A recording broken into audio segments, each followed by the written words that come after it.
If the Watchmen were in jail, what would they be doing? Well, I know what Rorschach would be doing, but I don't know. Time.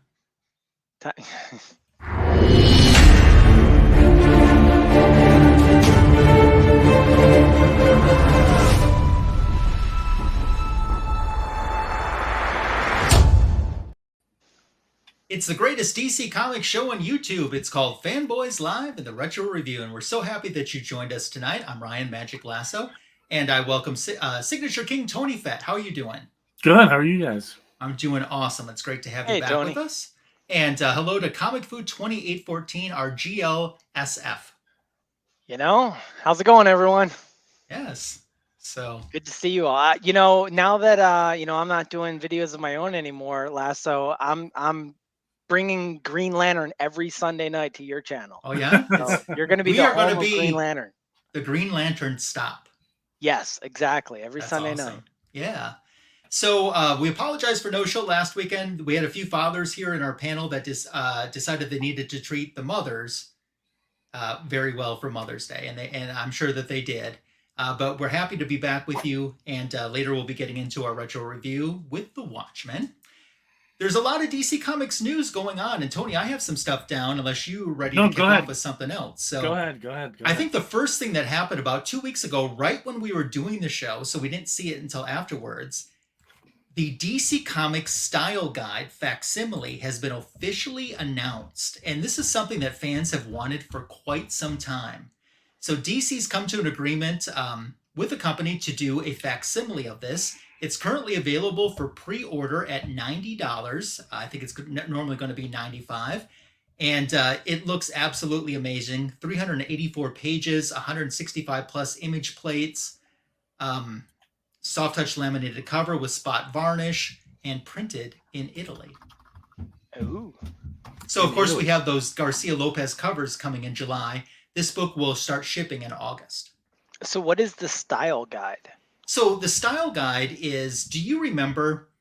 I remember one from like New 52 that Jim Lee redid the designs. Is this something different? This was done in 1982, and it was the original one by Garcia Lopez. Okay. And this is going to be, let me give you an idea here. It's this type of artwork, and that was like the cover for it. This is what we're getting. The blue and gray Batman, you've got me. Yeah, I mean, and you get to see the color palettes there. Oh, that's so cool. Yeah, I'm pre-ordering this 100%. There's the official cover for you. I am 100% pre-ordering this. Wow. Oh, you got to send me the link. I want to go check it out. Grab the color codes on those. Oh digitally. Yeah. Oh yeah, that's a great idea. That would make for some cool websites and stuff, right? Yeah. What was the release date on that? Originally or the facsimile? The original. Original was 1982, and it was the very first style guide that DC ever did. And these things have been commanding high bucks on eBay if you could get your hands on one, because it was never intended for the public. It was an in-house guide. Oh, that I didn't know. That's cool. Yeah, it was. So how many are there? I don't know how many there are, but it was also sent to retailers as well, so they could choose images to license to put on their products. Oh, okay. So there was a fair amount then. Yeah, there's a fair amount. It's not like this is like no, can exist or something. But it wasn't. It was never intended for the public. Right. Let's look at eBay and see how many we can find. Yeah. I'm curious now. Yeah, now Tony and I are on the hunt. Thanks, yeah, right. We're gonna be bidding. We're gonna be bidding against each other. It wouldn't be the first time I've bid against a friend.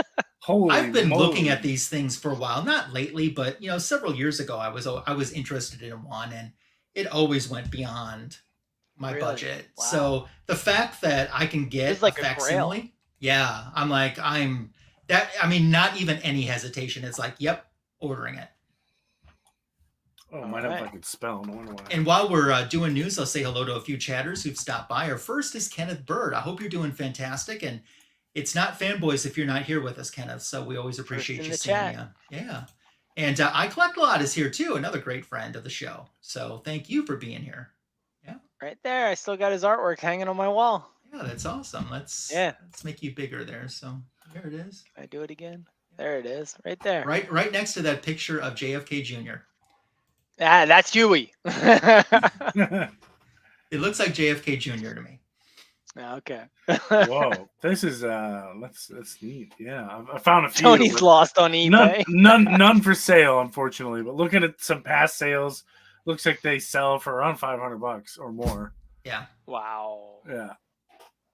That's a big price tag for a comic. Yeah. Yeah. So I'm pretty psyched, and yeah, I'll send you the link too. You know, Tony, now you know what to get Lasso for Christmas. Just send the cash. I'll order it already, and you can just reimburse me for it. See, When's the I'm facsimile always come out? looking to help. It starts shipping in August. Okay, nice. I might have one for Mr. Lopez Garcia to sign then. Yes, of course, a lot of that artwork is being used for Yeah. in July. He's got a bunch of that artwork is being used as variant covers, wraparound variant covers for some DC titles, which is cool.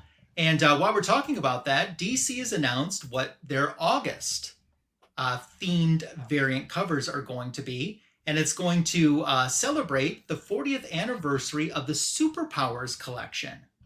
Oh, wow. And they are going to do some variant covers that, for figures, with the exception of one, have never actually been made. And I think that, and they were asked, McFarlane Toys, who has the rights to that now, they were asked, well, will that mean that these figures will end up getting made? And they said, well, you never know. So Yeah, McFarlane's been doing, like, here's one, right? Yeah. There was never a Kilowog. We saw this 2 weeks ago, right? Yep, exactly. Dude, that's so cool. Yeah. And they're doing another character from the Green Lantern universe. They're going to do John Stewart as one of them. The Superpowers. Okay. Yeah, as this Sorry. variant cover. So let me see if I can, like, My chair we had the was- Ra's al Ghul Batman there. Oh, Remember, nice. these are all covers. They're not actual figures. They're covers. We That's have wild. Nightwing in his disco outfit. Oh, I Disco really. outfit. Oh, they got the sticker on there too. Poison Yeah. Ivy. Look at that. Poison Ivy. Oh, that's not a Oh real my sticker. God, I this thought is it was- bringing me back, There's your man. John Stewart. All right.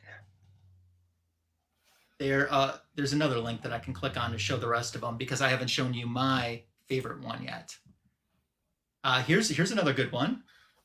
Do you remember, Lasso, being a kid in the store and seeing these like at Toys R Us and stuff? Like, Absolutely. I mean, I really didn't have Toys R Us in my area, but like the Kmart and stuff, and Yeah. you would hope that the one you're looking for would be there. Here's my Oh. favorite. Look at my there you favorite. go, Donna. Donna Troy, yeah. See, when I was growing up, we didn't even have Kmart. We had Pomida. Oh yeah, we have Pomida. We got Power Girl. Nice. And then the one that was actually produced is Oh, Gold look at Superman. Golden Superman. Look at that. Yeah. So and that. there's That was a little real bit- one? Yeah, That they did back in the they day? have just produced. No, they have just produced it now. Oh, okay. And there's a Wow. look at the the mock back cover. I think That's that's pretty awesome. cool. That is awesome. Wow. No Captain Marvel though. No, but in a different topic. Because Actually, like I no, s- the Captain Marvel was produced, and that's actually, if not the rarest, one of the rarest out there. Oh, I didn't know Wow. that. Yes. Very cool. That's It's pretty cool. very hard to find. So some news that will make Tony happy and should make DC Comics fans happy overall. The Eisner Awards, the nominees have been selected. This is like the equivalent of like the highest award a comic book could win. And DC has several nominations in several different categories, but there's one category specifically that I want to talk about. And this is Best Continuing Series. Out of the 5 nominees, DC has 4 of them. That's I'm thinking pretty Green darn Lantern might be good. one. Which one? I'm thinking Green Lantern might be one of them. No. Let's talk about the Ooh. one that isn't DC first, okay? Okay. Transformers by Daniel Warren Johnson, which is an Image comic book. Yeah. It's good. I read Okay. that. okay. So the rest of the nominees good. are DC. Birds of Prey by Kelly Thompson, Okay. Nightwing by Tom Taylor, Nightwing is pretty good. Shazam by Mark Wade, Shazam. And Wonder Woman by Tom King. Yeah. What? Oh, come on! Really? When has Wonder Woman ever been nominated for something like this? For an The Green Iceman? Lantern run is good right now. Well, Yeah, I would say Green Lantern got robbed. Green Lantern got robbed. Well, DC can't have them all. I mean, they got a pretty good shot of winning one of them right now. That'd be awesome. How If did it was Shazam. Nightwing beat out Green Lantern? Yeah. Well, I'm more surprised that you guys aren't more outraged by Birds of Prey, even though I hear Birds of Prey is really good. I don't think it's that great. A lot of people have been praising it that I know. I don't think it's that great. Okay. It's good. Don't get me wrong. It's good. Mm-hmm. What'd you say? Section 8 got robbed too back in the day. How's it going, Gore? Oh, hi, Sorry. Gore. As soon as I see Section 8, I just lose it.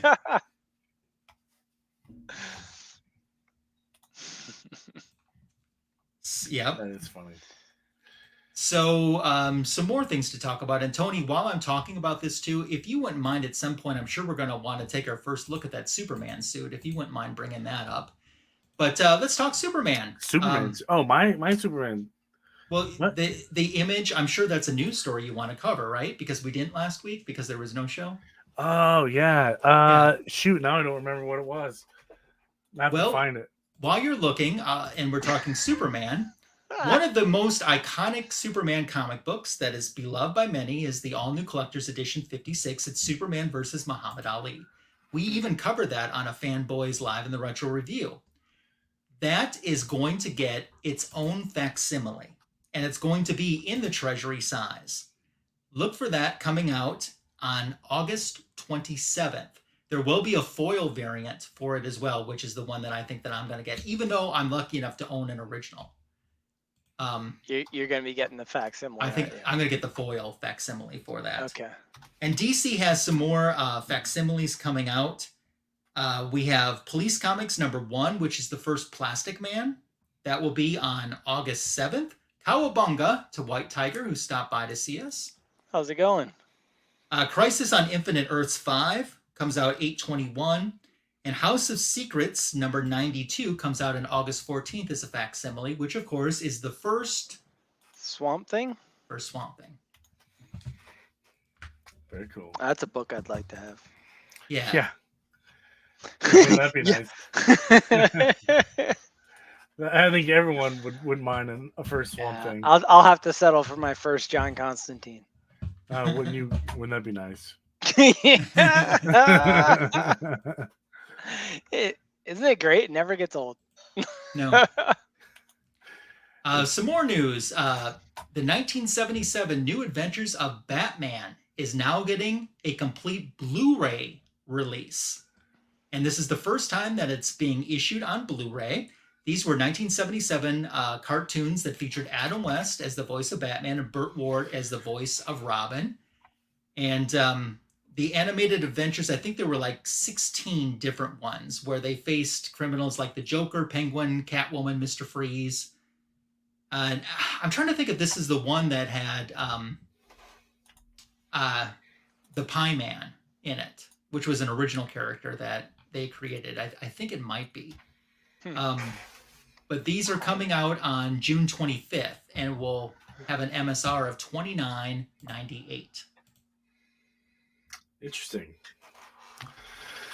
Yeah, listen. We get the chat competing against Tony. Yeah, everyone's gonna get it before me because I do see it in the wild frequently, but it's just I feel like I'm paying 8.0 prices for a 4.0 book. You know what I mean? Understand? It's like I can't justify it. I can't justify it. So our first image of Superman has been released. And yep, that's what he's doing. Thoughts on the costume, thoughts on the image. Costume, I give it 6 out of 10. Image looks pretty cool. I'll give it 10 out of 10. Looks pretty cool. Although I don't think Superman would be. It's burnt or something in the shoulder. It does. Yeah, there is some dirt or something on that. Well, and if you notice that he is wearing the red underwear. Yes, he is. So that I don't think I really care for. I like that kind of. It's classic. It is classic, but it just I don't know. I like it when they got rid of it, to be honest with you. I'm just wondering why he's sitting there leisurely taking his time, putting his boots on, when obviously there's a problem outside. It's funny because fans have been going haywire with this image, trying to figure out what it is. And one person, they zoomed all the way out, and you can see it's Godzilla firing his atomic breath at Brainiac. Yeah. I saw the Well, meme that where- is Brainiac. Yeah, because this is based on All-Star Superman, right? I don't know. I stay away from as many so. spoilers as I can. Oh, sorry. No, it's okay. Well, I mean, okay. It might be Brainiac. I'm not sure, but curious to get the chat's thought. You know, what do they think? So have both of you read All-Star Superman? No. Parts of it, yes. Oh, you're missing out. It's honestly, I heard it's super good. One of the best stories. It really is. And it's only 12 issues. It's when Grant Morrison gets it right. Nice. I don't know how I feel about Superman's cape coming down over the shoulder. You know what I mean? Mm-hmm. Yeah. Versus like, you know, behind him. I don't know. I like it when it's just behind him. Yeah. Yeah. I mean, it's whatever, I guess. I saw this image used in a meme where he was in Al Bundy's shoe store trying on shoes from Married with Children. And that was pretty awesome. That does sound pretty funny. So, Tony, you have any other news? Not really, no. It was real quiet. That was the big one last week that I want to talk about. But yeah, on that, it's pretty humdrum, so to speak. Okay, cool. Well, then we'll segue into our retro review. It is part 2 of The Watchmen. Who watches The Watchmen? And we covered issues 1 through 3 during our last show. And we pick up with issue 4 in Comic Food 2814. Yeah, I am so excited about this one. I didn't realize when I picked this issue, this is one of my favorites from The Watchmen. It is just so well done. This is Alan Moore at his absolute peak. So we've got issue number 4, and you can see the cover here. It's this photograph on some, looks like some red dirt or something, right? And you can see the little footprint down there. All right, so now this issue is wild. If you've never read it before, you probably need to read it 2 or 3 times to fully understand it. I get that, but it is, again, it's very well done. It does not read like a comic book. It almost reads like a movie. Little spoiler here. You have to understand as I go through this, we are going to be moving forwards and backwards in time. Okay. But it's all going to make sense in the end. So it starts out here with Dr. Manhattan. We saw him last week, right? He's the all-powerful superhero here. He's holding this photograph in his hand. And it's a photograph of a man and a woman. They're at an amusement park in 1959. And this is where he starts counting down seconds, like throughout this entire thing. I'm not going to go through it all in detail, but he's constantly counting down the seconds until something else happens, right? As if he knows. So in 12 seconds time, I drop the photograph to the sand at my feet. Walking away, it's already lying there. 12 seconds into the future. 10 seconds now. The photograph is in my hand. I find it in a derelict bar at the Gia Flats test base 27 hours ago. So the photograph was in 1959, and he just grabbed it from this base 27 hours ago. And you can see this is where he grabbed it off the wall, and the woman, we're going to find out who she is in a moment here, but he's staring at this photograph. And again, he's kind of like, this is going to be a very hard one for me to explain, but he's moving in and out of time to when he grabbed the photograph to when he's looking at the photograph on Mars, basically. He's saying now it's October 1985. I'm on Mars. It's July 1959. I'm in New Jersey at the Palisades Amusement Park. So he's like in both places at once. 4 seconds. 3. Again, he's counting down until he drops that photograph, which we already saw him do. Right? He's tired of looking at the photograph now. He opens his fingers and it falls to the sand. So again, you see the time moving here. He's going to look at the stars. They're far away, and the light takes so long to reach us. All we ever see of the stars are their old photographs. This page actually, and this is the first page. It's actually had me. I read it this morning. I mean, I read it a while ago, but I read the issue again this morning, and all day long I've been thinking about this. I mean, this is what a great comic or really any story does. It keeps you thinking all day, and I've been thinking all day about these two panels here, and just how the light that it's so old. It's like a photograph of the star, right? And it's like just kind of thinking that through in terms of like time and all. It's almost like we are looking like we are back in time when we look out at these stars. It's very interesting. So he's 227 million kilometers from the sun. Its light is already 10 minutes old. So he's saying the light is 10 minutes old by the time it reaches Mars. It will not reach Pluto for another 2 hours. 2 hours into his future, he observes meteorites, a glass balcony, thinking about his father. 12 seconds into my past, I open my fingers. The photograph is falling. So again, constantly moving in and out of reality here. He's watching Halley's Comet as it flies through the solar system. Basically, he's very observant of the entire solar system and space and time, right? Now he's jumping back to when he was still a human, his younger self, working on repairing watches, right? Jumps forward. He's 56 years old now. He's on Mars. Again, he's looking at this photograph. Something about the man in the photo and the woman in the photo is very important to him. He's trying to give a name to the force that set all of this into motion, space and time, right? So even he, Dr. Manhattan, doesn't fully understand everything he's seeing, but he obviously is beginning very quickly to understand more and more. Now we jump back. We're going to get an origin story here, and this is a really, really cool origin.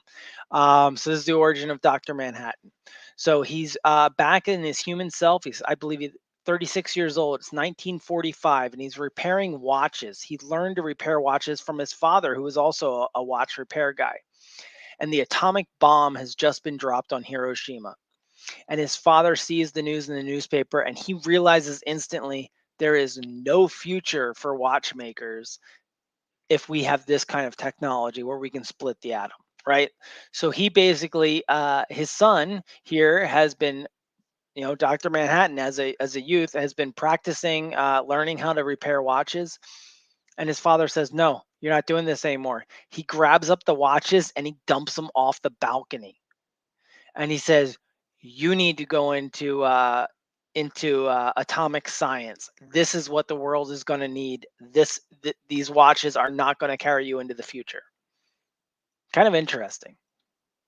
His father looking out for him like that and kind of like predicting the future, really making a gamble on the future with his son's future. And well, he was right. At the same time, he's watching meteorites fall on Mars and his current self, right?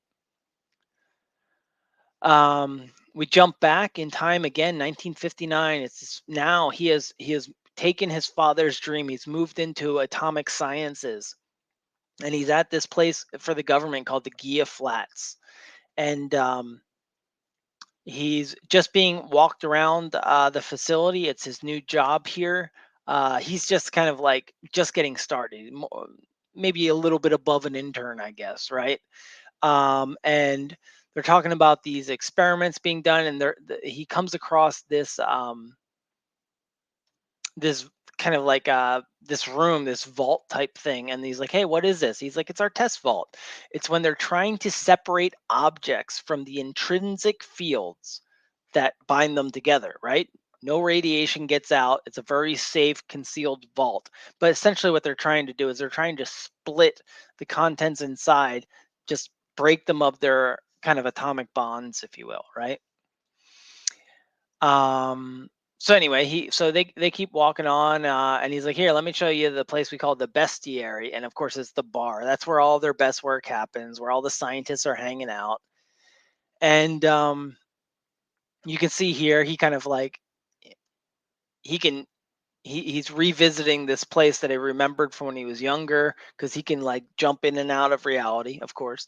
And we go back to when he first meets Janie Slater. She's from Princeton, and they immediately hit it off. Um, and Dr. Manhattan's name is what's his name again? I'm sorry, I forgot already. Oh, why can I not remember? Oh, I'll come back to it. And so they get introduced, Janie and Dr. Manhattan. They share a beer. She actually buys him a beer, and when their hands touch, it's it's kind of love at first sight. And that's when you realize that photograph that he was holding was of him and Janie. And again, all throughout the text here, it's kind of hard to read, if like you got to read it a few times to realize that even the text itself is jumping forward and backwards in time. So you kind of get the sense that he is experiencing this all at once, both his present as well as his past. So they're at an amusement park. And Janie's watch falls off, and this guy steps on the watch. Well, Dr. Manhattan picks up the watch. He's like, "Hey, I can fix this for you. Don't worry about it." And she's like, "Really?" And so, you can see they stir in the spaghetti sauce, and he promises to fix her watch, and he does. They're out at the bar one evening later, and he's like, "Oh, you know what? I forgot to get your watch. It is back in my lab coat." So he runs back to the lab and sees his lab coat in that vault room that we saw, and he goes to grab it, and the door shuts behind him. He sees everybody outside, and he's like, "Hey guys, please don't laugh at my stupidity. Open the door on me. I let it shut." And they're like, "You don't understand." You can see Janie shows up too. They're like, "It's an automated lock. Like, it's a safety protocol. We cannot stop it. This was the day's experiment to see if we can't separate block, I think 15 it was." And you can see the block there behind him. And in this moment, he realizes, "Wait, what are you telling me? I can't get out of here?" And they're like, "I'm so sorry." Janie knows what's going to happen. She runs away. She doesn't want to watch. And he pulls the watch from his lab pocket that he had gone in there to get. He's remembering the beer, and then bam, you can see his molecules are just separated, and he's gone. And it's not until a few months later that a nervous system shows up out of the blue and scares these scientists, thinking a ghost or something, seeing a circulatory or a nervous system walking around. Then he gets a circulatory system, then muscles, and it just keeps appearing. When he's there as a skeleton with muscles and a skeleton, he shows up outside of the airbase just for a brief second, and he lets out this scream, scaring all the people, so they think the base is haunted. There's this here. Really, it's just a question of reassembling the components in the correct sequence, just like repairing the watch. He's repairing himself. And you can see he shows up there as Dr. Manhattan. He has finally assembled himself, and he's hovering there in his birthday suit. And John, that's his name. I'm sorry, Dr. Manhattan's name is John. And of course, Janie immediately recognizes him. That's John, but he's obviously glowing blue now. And so they get back together, right? I mean, she's kind of happy to see him, but at the same time, their relationship's very strange because she's scared. I mean, he can do things now, right? And he starts talking to her, and she realizes too that he can like see the future. It's very creepy for her. I mean, imagine what that would be like if the person you were with would already know what was going to happen to you. I mean, that would be really creepy. So the government decides that he's going to be their new superhero, and they come up with this outfit for him, this purple outfit, and you can see that he's supposed to wear a helmet, and you can see the little atomic symbol on the front. He inquires about that, and he's like, "Yeah, I don't like that." He's like, "Actually, the only atom that I really respect is hydrogen, right? Because everything's built from that. And so he creates his own symbol on his head with his finger, and that's the hydrogen atom, right? A single electron. So let's see, again, we're flashing in and out of the past and present. You can see he's able to, he's showing off to like the military on the news and stuff that he can disassemble and reassemble a rifle just with his thoughts. He can take out a patent tank with no problem. Again, this is back in time, right? So I think this is in the 60s or 70s maybe. And they're assembling this team of heroes, right? We've got Captain Metropolis, we've got the Silk Spectre, and yeah, it's 1960. I'm sorry. And they're assembling this entire team of superheroes, and this is the first time he meets Ozymandias, the guy right there that he's shaking hands with. He's going to become more important in the future. And so as he goes to attack crime, you can see he kind of, it even says the morality of my activities escapes me. I mean, he's just doing as he's told, but I mean, he's taking people out. And in this case too, notice the guy in the foreground here with the elf ears. You see that, the guy in the red? That's Moloch. I think we saw him in a previous issue, didn't we? Yeah, I think so, or we will. I want to say Tony, maybe Tony's issue. I don't know. Yeah, I don't remember.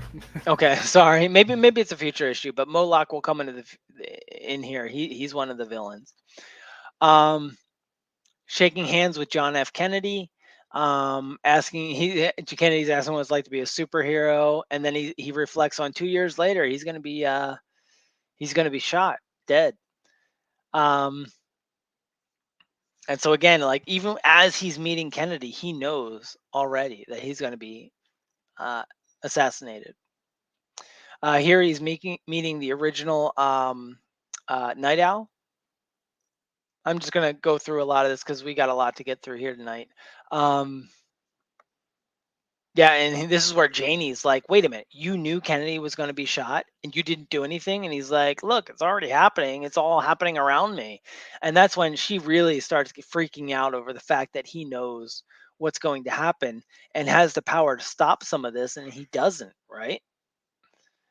And then in the midst of all of this, he's like, "It's okay, we'll make love later tonight." And she's like, "What are you talking about? I'm upset with you." And he's like, "Yeah, but we're gonna." And she's like all creeped out about it. And but of course it does happen. Um, as they're forming this new superhero team too, you can see we've got the comedian there. We've got the new Silk Spectre on the left, and you can see Rorschach and Ozymandias. And so as they assemble this new team, you can see the panel over there on the right, Dr. Manhattan taking note of the new Silk Spectre. She took over Silk Spectre persona from her mother, who was the original. And if you recall, that was the Silk Spectre who the comedian had assaulted. Yeah, she was in the nursing home in the issue I did. Exactly. Yep. So, and you can see this flash forward kind of Dr. Manhattan with Silk Spectre, and obviously he's cheating on Janie, and Janie catches him looking at her, and she's not happy about it, and that's when she realizes, like, I'm getting old, you're staying younger, you're looking at this younger girl, but I think she's like 16, so it's like it's kind of like no. More than a little kind of like, but Yeah. and she calls him out on it, right? And she instead is like 14, 15. It's a very weird part of the book, but yeah, it's, I don't know. So yeah, he ends up Janie leaves and he winds up with the Silk Spectre. He recalls his father's death, meeting Nixon in 1971. Nixon asked him to intervene in Vietnam. He goes over there, and we recall this scene that we saw previously where the comedian shoots that pregnant girl. Here's where they're meeting in the bar that day, just before that event. And he recollect. I mean, he's reminiscing on the fact that the comedian was he was a madman. Here you see that the Dr. Manhattan can grow to super size here as he's stomping all over Vietnam, basically helping the Americans win the war. The Vietnamese would surrender to him, but they wanted to surrender to him personally. They looked at him as almost in religious awe. Here's where we get to know a little bit more about his relationship with Ozymandias. Their meeting, and this is where we learn Ozymandias has this giant cat who is a genetically altered lynx. So Ozymandias is the smartest man in the world, and we learn that he actually retires from being a superhero, provides his identity, and just basically retires to become the richest man in the world, right? And here's where,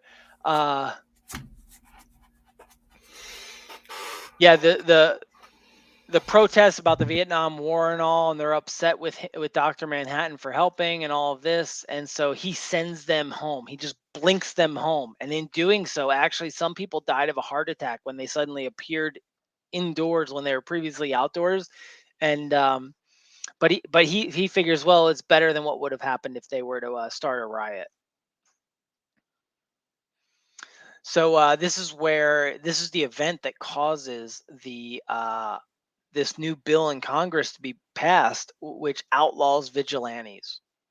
And the only two that are allowed are the comedian and Dr. Manhattan, because they're working with the government. They're basically, national defense. But the rest of them all hang it up. The Nite Owl, you see him hanging it up. The only one that didn't was Rorschach. And you can see Rorschach's little note here where it says never. Rorschach's like, yeah, I'm going to keep doing my thing. But everyone else packed it up. It's the end of the age of superheroes, basically. So again, it keeps flashing to this photograph, right? Throughout the whole book, it's got this theme. And then we go to visions in the future. Basically, because of Dr. Manhattan, they've gotten all of this new advanced technology. They actually do have flying cars and stuff, and you can see that there. You can see the flying blimps and stuff. Let's see.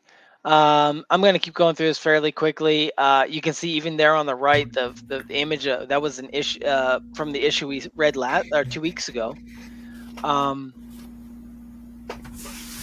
This is where Janie leaves. We saw this the other week too. So again, just flashes back and forth in time. I'm going to go through this, skip the details. He's taking the Mars sand through his hand. He floats up and he says he's ready to begin. And you see these crystalline structures coming out of the sand, and this is his creation. And it's really cool because it's like, am I creating this or was it always there? He's moving in and out of time. He can move anywhere in the universe that he wants. And so he's kind of like questioning, is this really me that's creating this, or was this always here? And you can see they're like the cogs of a watch. He's basically creating his own fortress of solitude here. Isn't that cool? Very cool indeed. And then he just stands at his new creation watching the meteor shower. And there's a really cool quote here they attribute to Einstein. The release of atom power has changed everything except our way of thinking. The solution to this problem lies in the heart of mankind. If only I had known, I should have become a watchmaker. Albert Einstein. And that is the end of issue number 4. All right. So a couple housekeeping notes here before we go on. Tony, did you see my note if you could do the assist for I the did. next issue? Yep. Awesome. Thank you. Because Fu has to zoom out in a moment. Is there anything else, Fu, that you want to say about this before you exit stage left us? No, well, I guess the one thing I would say is, I don't feel you could do this issue really justice just by kind of like retelling it like I am. You really got to read it, like I said, once or twice over. But in my opinion, it's one of the best written comic books. This particular issue that I've ever read. I absolutely loved it. When was the last time you saw the movie? Maybe like 3 years ago. Oh, okay, so not terribly long ago. Okay. Yeah. And a question I'll ask, and I'll probably save it for next week at the end when we have more time to talk. But just something for both of you to think over, not necessarily to answer right now.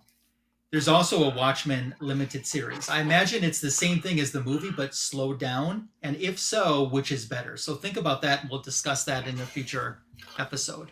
The movie, because you're going to watch it in IMAX.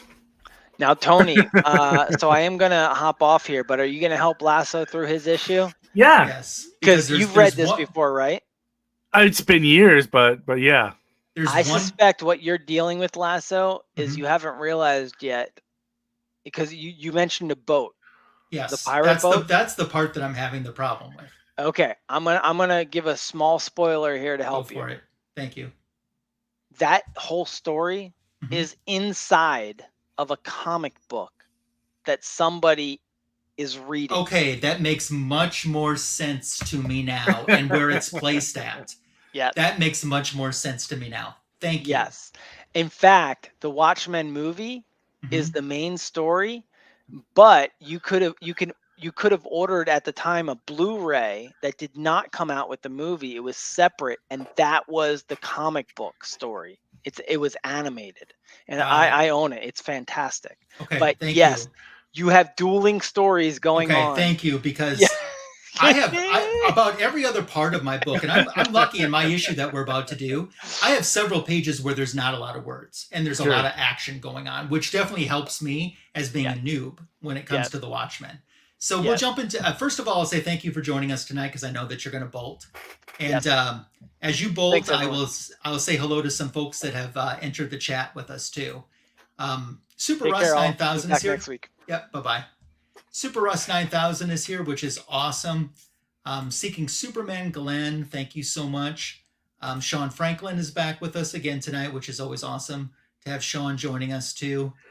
And Carlito is here. I love seeing Carlito, my friend. And yeah. So we're going to go into issue number 5. And our opening page here, we're actually, take a good look at these panels, because we'll actually do a throwback to this before we wrap up this issue. Kind of the redder colored panels aren't necessarily in present time, at least where this issue's page is taking place at. So that's how we get started with this issue, and we see that, someone is heading to a house, and someone becomes aware that someone is entering their house. And they hear a noise, and they're like, who's there? And they're getting no reply. And this ends up being Moloch. He's woken up, and he grabs a gun to get some type of safety as he goes to investigate through the house. He heads downstairs, and he remembers his last encounter with Rorschach, so he checks the refrigerator, and inside he finds a note that says, behind you. And of course, it is Rorschach that is behind him. And Moloch turns around and confronts him, and he's definitely scared, which is probably a smart idea. So as they continue, Rorschach starts to interrogate him about the comedian's last visit a week before his murder with Moloch. And he makes a reference to Moloch being one of the many victims given cancer, allegedly by Dr. Manhattan. And then he kind of threatens Moloch by locking him up in a fridge, which really freaks him out, understandably so. So Rorschach realizes that Moloch has no part for discrediting Manhattan, and he instructs Moloch to leave a note in a trash can if he has any information discrediting Dr. Manhattan. So now we're cutting to another section, and we have Stephen Fine and Joe Birkin, who are at the scene of a murder-suicide in which a man who has a huge fear of nuclear holocaust. So he murdered his 2 daughters and then took his own life in front of his wife. So they question the wife, and the detectives are leaving, with Birkin advising Fine not to let this incident ruin his day. So now we cut over to this newspaper vendor that talks about World War III with a delivery man who puts forward this idea that World War III, as opposed to World War II, there's not going to be any place for anyone to run to. And the vendor keeps talking about the delivery man's words before dismissing the likelihood of a nuclear holocaust, and then starts complaining how the war is disrupting everything, including his newspaper deliveries. So now as we cut into the next page, this is where I completely did not understand what's going on, but this is one of the comic books. And I assume that this is one of the comic books that the newspaper man is hawking at his stand. And so we get some details of these characters, which for me kind of totally threw me off. And we get a page of it, and then we seemingly just move on to the next, which is Dan and Laurie. They're having lunch at a diner, and Laurie's telling Dan that she doesn't have any place to go. Her expense account has been suspended by the government. They saw no further use for her after Dr. Manhattan had left Earth. So Dan offers Laurie a place to stay. It's his place, and they leave the diner, and they are observed by an unmasked Rorschach who waits for news from Moloch via a secret message. So then we start seeing a little bit on the next pages here. And this one I had a little bit of a hard time too, but it looks like this is what Rorschach was doing before he left to go spy on them at the diner, and how he kind of taken his face off and hid it, and he kind of made his way out through the landlady and got past her. And now on this next page, they're trying to decide if there is going to be a safe place to run. And I think we're interspersing with that comic book again that they're selling at the newspaper stand. But then we get a little bit back on track, and we have Adrian, is it Veidt, V-I-D-T?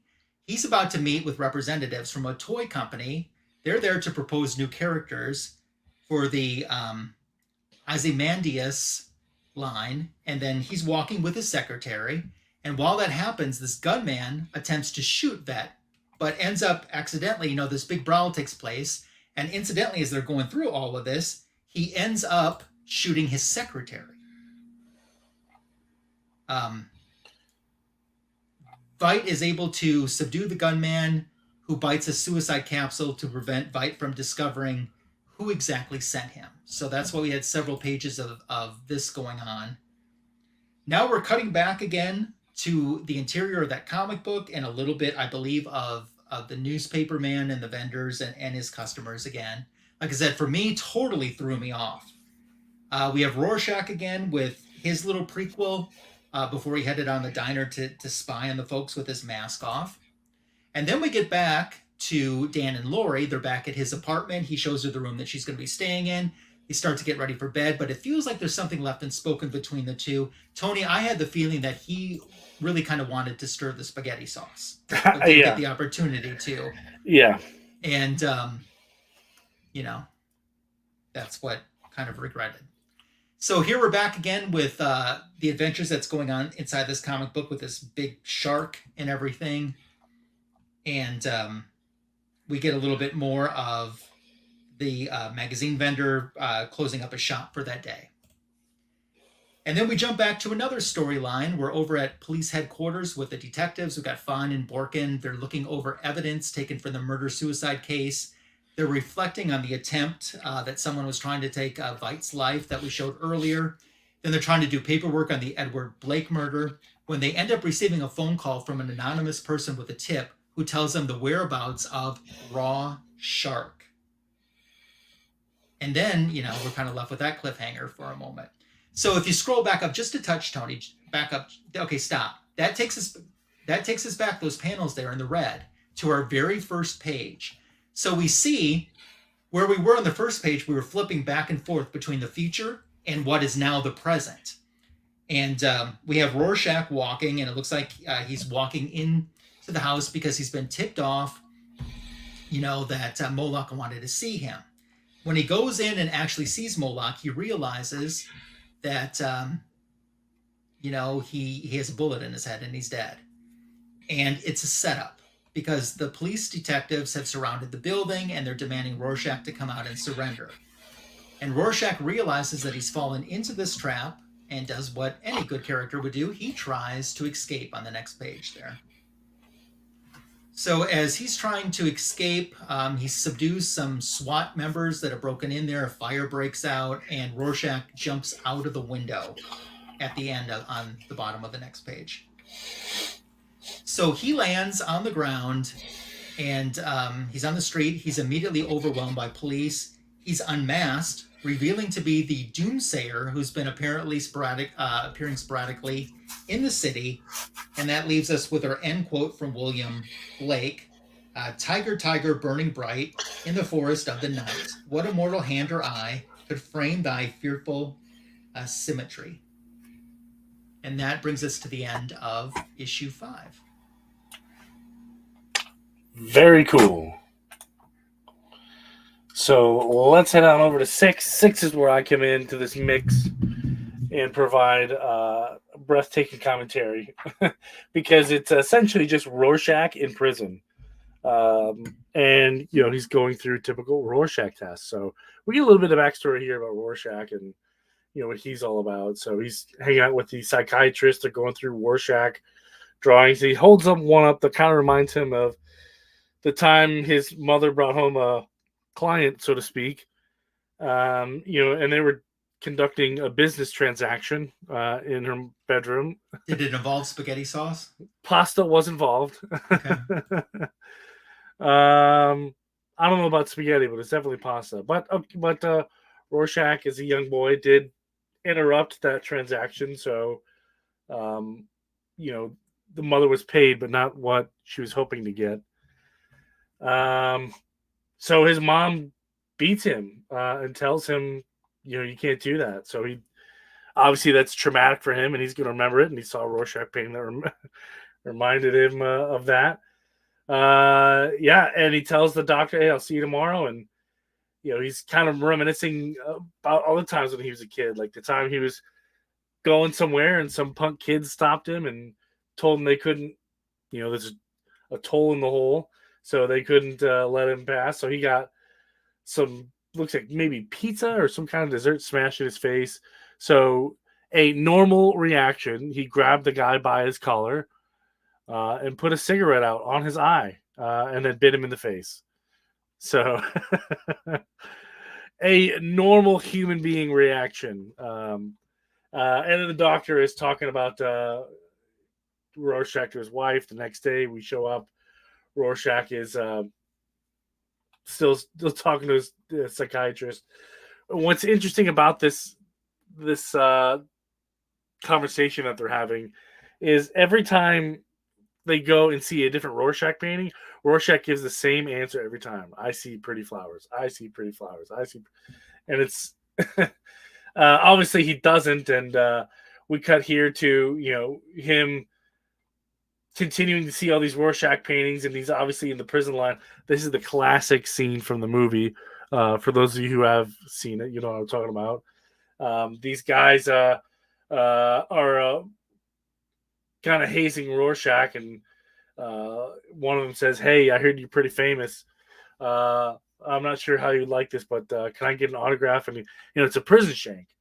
And before you know it, Rorschach responds to the prison shank by hitting the knife or shank out of his hand and then dumping burning hot oil, like fryer oil, all over this guy's face. And you're right. The beautiful line, "I'm not stuck in prison with you guys. You're stuck in here with me," so to speak. So, and then we cut to Rorschach kind of explaining his relationship with the Owl and the rest of the Watchmen, and his counselor is trying to get him to see different things in the Rorschach painting, and Rorschach keeps seeing a dead dog, which is assumed to be his dog, but he goes to investigate. He's not currently investigating. He's remembering this in the past. These dogs fighting over a bone, and then looks like Rorschach coming in with the kill, which is interesting. And then Rorschach takes one of those dogs to use it as an example to some kind of thug in the neighborhood. He hits it with these dead dogs. Maybe this is the inspiration for Dog Welder. I don't know. Maybe it was. Dog was on and split open. Yeah. More Section 8 references. More Section 8 references. Maybe Rorschach is the inspiration for Dog Welder. So, he saw this criminal commit this act and, exactly what he needed to do. He lit his house on fire. So, with him in it. So that makes it. I mean, as you do. As one does in that scenario. Especially nowadays. How's feeling? Yeah. The doctor is going over Rorschach's file here. And then he's slowly starting to realize, Rorschach's kind of pulling his leg, so to speak, and he isn't quite sure how to respond. But that goes ahead and wraps up this issue. All right. So thoughts so far about where we're at in the story, because we're halfway through right now. I think this is a good spot. I mean, the only negative with this story is it's kind of long. And these issues got a ton of meat on them. But that's also a good thing. They just don't make books like this anymore with a lot of stuff in them. But I like it so far. Like I said, I've read this before. I love the Watchmen. I've seen the movies. I've read the what do you call it? The issues, the tie-in issues. Mm-hmm. So, I was a huge fan. So this is easy, perfect score for me all around. Yep. For me, I'm kind of in the same boat that Russ has, that he mentioned in his comment earlier. This is first time for me, and I haven't watched anything either. I knew that it was going to be very well written, and that still continues. The only hard part for me is like kind of when we're moving around in time, and I haven't realized that we moved around in time. Like I told you guys with my issue, well, I actually told Fu backstage. With my issue, I was good with everything except for all that boat stuff. And that's what just 100% threw me off, and I had no idea what was going on. And then when he explained it as it's part of the comic, that made so much sense, even where its placement was within the story. But I'm enjoying it so far. And, once we get it all done at some point, either I'll watch the series or the movie sometime and enjoy everything as a whole. But I can see why this has become a beloved property. You'll absolutely love the movie. I really do. I think you'll love it. Yeah. I want to say hello to Paul S. Now, Tony, do you know the answer to his question, or is this something that we should probably have Fu on for, because Fu is an OG fanboy? He is. You and I were backups, and now we kind of just took over. Yeah. I don't know the answer to that question, unfortunately. I don't either. At one point, we were keeping track, and then we stopped keeping track, and then we just said that's too much work to keep track, and then so I don't know. I started as a guest on the Fanboys when they were doing the Blackest Night run. Okay. And it was Halloween. Gosh, it was pre-COVID, obviously. But how long had they been going before then, before you were a guest? I don't know. I don't know. A while, I think. Mm-hmm. And now it's us. And now it's us. But yeah, this is a wonderful story. So yeah, thanks Paul for stopping by too. Yeah, appreciate that. Yeah. So we're going to continue with our Watchmen retro review. We will begin part 3. So there'll be issue 7, 8, 9 scheduled for next week on the retro review. So make plans to join us. And now we'll segue a little bit, Tony, into the book show and what's going on in the channel portion. What you got going on? Lots of shorts for sure. So stay tuned for that. And for book show, I wanted to show off my latest foil that I picked up not long ago. Not related to the Watchmen, but still pretty cool. It is, and this is super foily, so it might be a little bit difficult to see. It is the Power Girl. I forget the name of the special cover, but gosh, I forget who did the cover, but yeah, this really cool Power Girl foil. And I picked up one other comic, but that is for another day because it not DC related, but it's still really cool. Yeah, that's awesome. So for me, channel wise, I do the back issue of the week YouTube short, and the current short, it drops every Monday morning, and the current short was a Marvel, Daredevil. So we'll have a DC short tomorrow, and I give a little history of it was kind of an unpublished story for almost a year, Tony, because Showcase Comics ended with issue 104. This would have been Showcase Comics 105 had it not unexpectedly been canceled because of the DC implosion. So I'll explain what the story is, where it finally ended up getting published at a year later, and what the story is about in my back issue of the week YouTube short tomorrow. This past week, I did a comic book editions video, and I just saw it tonight. I was so hoping this would happen. Hit 100 views on that latest comic book editions video, so I was really happy about that. But I showed off many comic books that have been on my want list for a while, including a Marvel one that I wasn't even sure if I'd ever end up getting into the collection. So that's the current video. This upcoming week for my comic book editions video, I'm only showing like a couple comic books that are DC, and then I'm going to start showing some, what are these things called? Ushi Poppin' Tops. I'm doing some DC Comics Ushi Poppin' Top unbaggings rather.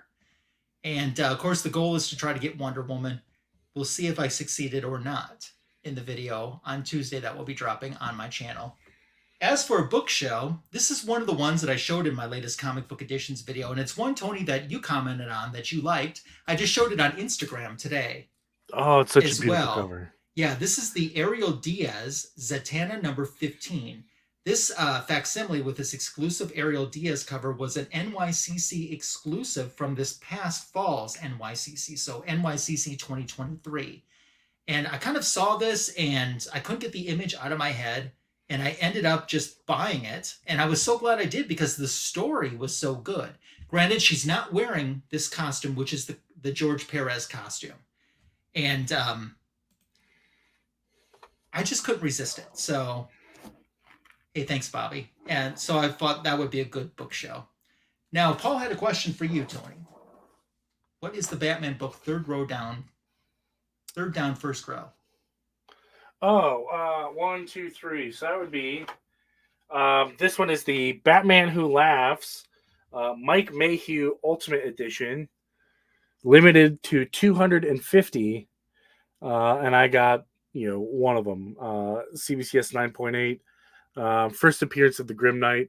I got number 169 out of 250. Of course, an homage to the classic Neil Adams cover. And then a perfect for your Harley collection. Yes. But there's only 250 9.8s with Mike Mayhew verified signature for this run. It even says it right here in the label, and they destroyed other books just to keep this on here. Yeah, I've heard that they'll do that, to ensure that run. They print many more because they have to get so many at that grade, and then the remainder are destroyed, which I think is horrible. But right? Why? I totally understand why it's done. So, yeah. Well, that's a good question and some good book shows tonight. Yeah, absolutely. Yeah, so that brings us to the end of our Fanboys Live and the Retro Review. If you watched on the rewind, thank you so much for joining us for the full show. And those in the live chat, of course, we always appreciate you. It's more fun doing this and getting to interact with you live. So we always appreciate you wanting to wrap up your weekend with us, the greatest DC Comics show on YouTube.